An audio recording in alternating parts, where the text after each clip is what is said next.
Welcome back to another special episode of Beyond the Nexus. This week, we're going to take a closer look at the second seeds out of North America and China, Denial Esports and Super Perfect Team. Let's start with some faces we all know and love, Denial Esports.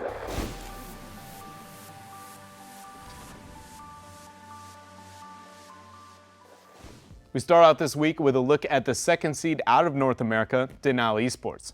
Denial Esports is a new name in competitive heroes as they didn't get involved until the beginning of the fall circuit. But there was a lot of hype around this team as soon as it started because it was the first time we were seeing any of the members of Cloud9 compete since that team disbanded. But the hype was kind of short-lived because they had a disappointing showing at the first fall regional, not making it out of the group stage.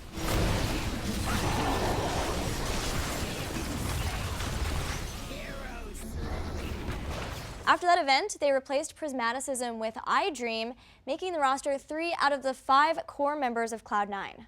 And if you look at the entire roster, each of these players have been involved in the competitive hero scene since it started. I mean, look at Glarung. He's been putting fear into his opponents all the way back at Alpha with his insane Stitches play. Glau is known for his flashy plays on Zeratul, Kerrigan, Illidan, and has recently expanded that to include Greymane and Tracer. But those flashy plays cause him to have very aggressive positioning, and some of his opponents know to wait and see if he will make mistakes positionally and then punish him when he does.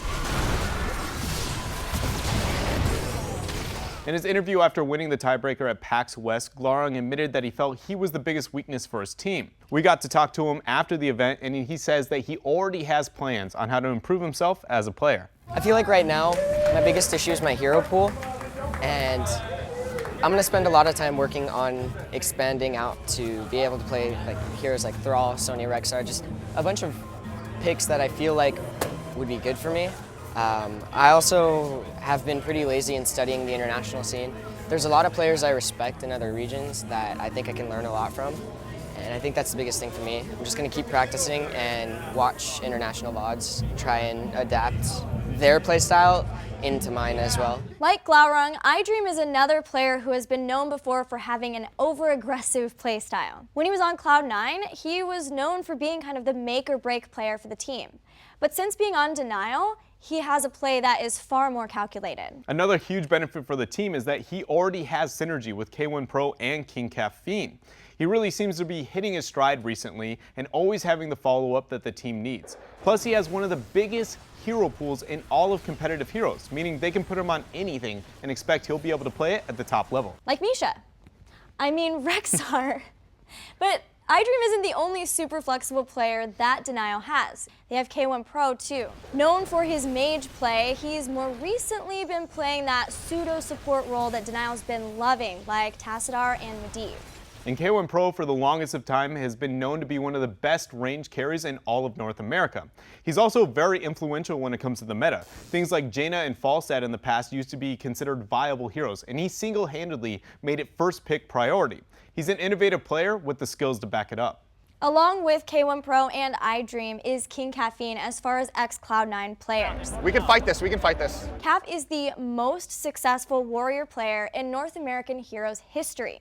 He's probably most remembered for his epic Leoric plays, like his Entombs, but also is one of the best Muradin players in the world.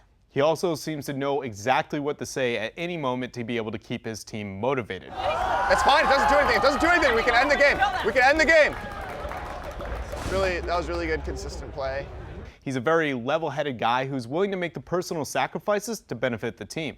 Finally, to round out the roster is APM, formerly Matre, who is the support player for Denial.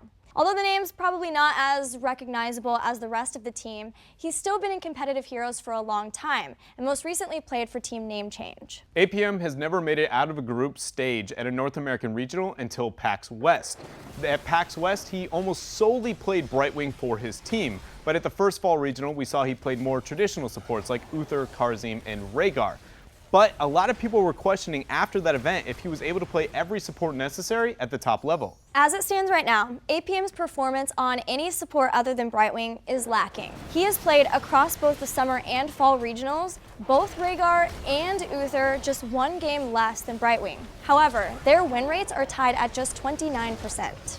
Keep in mind that this includes all major tournaments from summer and fall, meaning that it's his time on TNC in there as well. But it doesn't change the fact that this is by far the most drastic difference in win rate that we've seen out of any player going to BlizzCon with more than just a few games on a hero. Another thing to note about Denial is they are heavily trending toward a double support style of composition, possibly to allow Glaurung to play as aggressively as he would like while still supporting him. They also seem strongest when they run compositions of high mobility and comfort. For instance, their Leoric Medivh Zeratul composition that they ran against Murloc Geniuses was difficult for even the best of North America to try and take on. They seem to thrive in situations where their opponents have a hard time choosing which hero to focus. And this isn't the first time that those types of playstyles have worked in competitive Heroes of the Storm.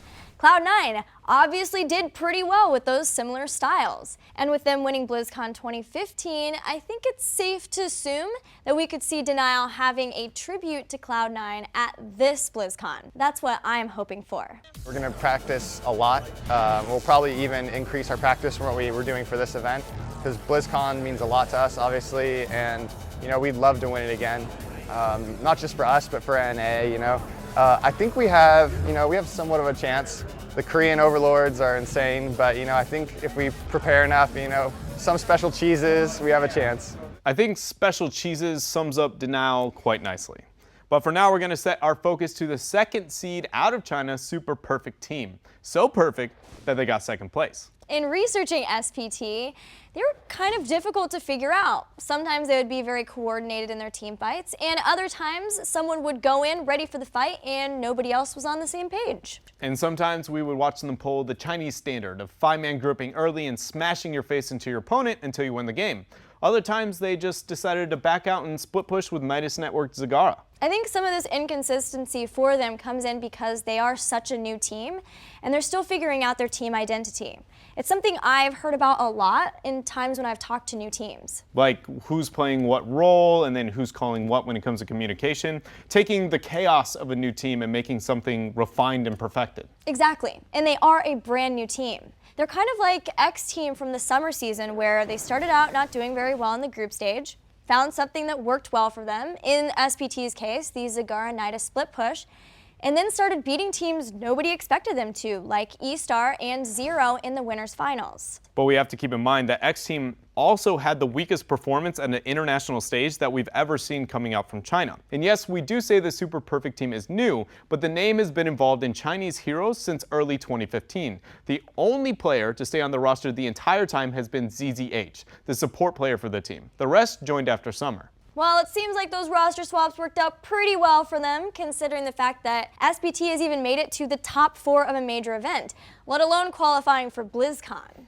But we have to keep in mind that that success could be based on the fact that E-Star has been struggling so heavily with having major roster swaps.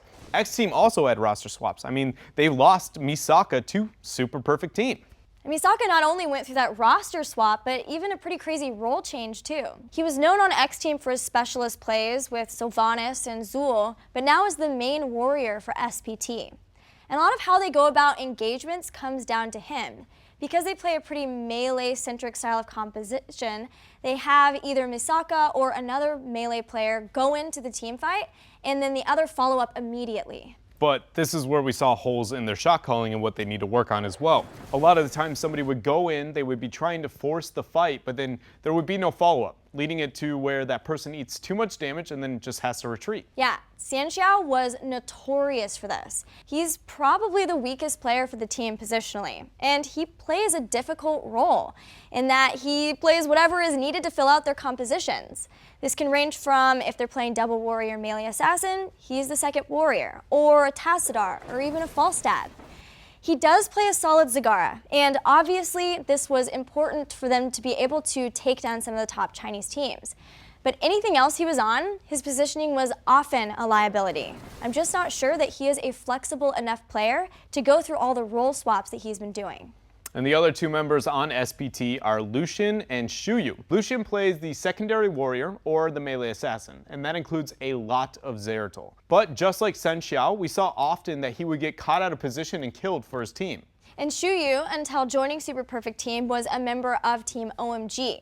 He is the ranged assassin, but can also play Zagara if Xiao has to play something else. And Zagara was just a huge part of why this team has done so well recently. I mean, in the semifinals versus E-Star, 3 games that they have her, they win. The games that they lose, she's going to be banned out.